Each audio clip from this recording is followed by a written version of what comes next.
नमस्कार। आज हम बात करेंगे उस शख्सियत की जिसने भारत में महिलाओं के अधिकारों की पूरी तस्वीर ही बदल दी। जी हाँ, हम बात कर रहे हैं डॉक्टर बी.आर. अम्बेडकर की, जिन्होंने संविधान से लेकर समाज तक हर मोर्चे पर महिलाओं के हक के लिए एक जबरदस्त लड़ाई लड़ी। उन्हें फादर ऑफ इंडियन फेमिनिज्म भी कहा जाता है। जरा सोचे, ये कितना बड़ा टाइटल है। तो आखिर उन्होंने ऐसा क्या किया था कि उन्हें ये पहचान मिली?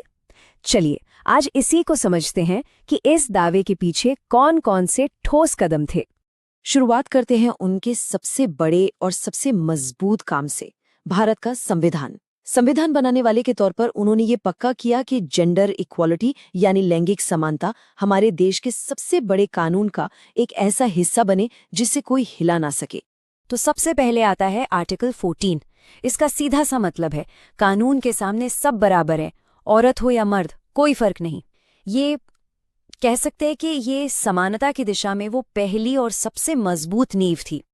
और फिर आर्टिकल 15 ये और भी साफ तौर पर कहता है कि लिंग के आधार पर किसी भी तरह का भेदभाव नहीं किया जा सकता। यही वो आर्टिकल था जिसने सामाजिक और पब्लिक लाइफ में बराबरी का रास्ता असल में खोल दिया। और हाँ, आर्टिकल 16 इसने तो कमाल ही कर दिया। सरकारी नौकरियों और पब्लिक ऑफिस में सबको बराबरी का मौका, मतलब महिलाओं के लिए आर्थिक आत्मनिर्भरता के वो दरवाजे खुल गए जो पहले उनके लिए लगभग बंद ही थे।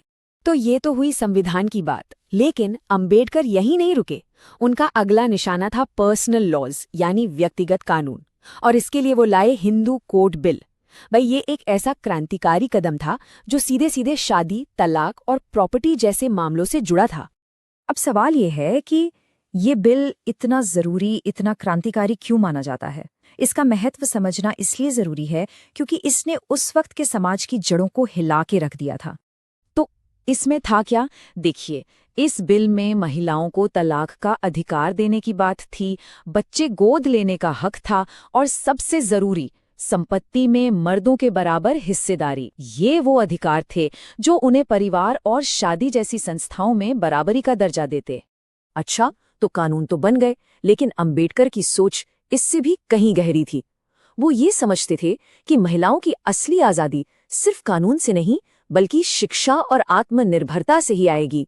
उनका वो मशहूर नारा तो सबने सुना ही होगा, शिक्षित बनो, संगठित हो और संघर्ष करो। वो मानते थे कि एजुकेशन मतलब शिक्षा ही मुक्ति का सबसे बड़ा हथियार है, और ये हथियार सबसे पहले महिलाओं के हाथ में होना चाहिए। और सिर्फ इतना ही नहीं, उन्होंने महिलाओं के लिए वोटिंग के अधिकार की भी जोरदार वकालत की। और पता है कमाल की बात क्या है? ये उस जमाने की बात है जब कई बड़े बड़े डेवलप्ड देश भी अपनी महिलाओं को ये हक देने में हिचकिचा रहे थे। सोचिए, उनकी सोच अपने वक्त से कितना आगे थी।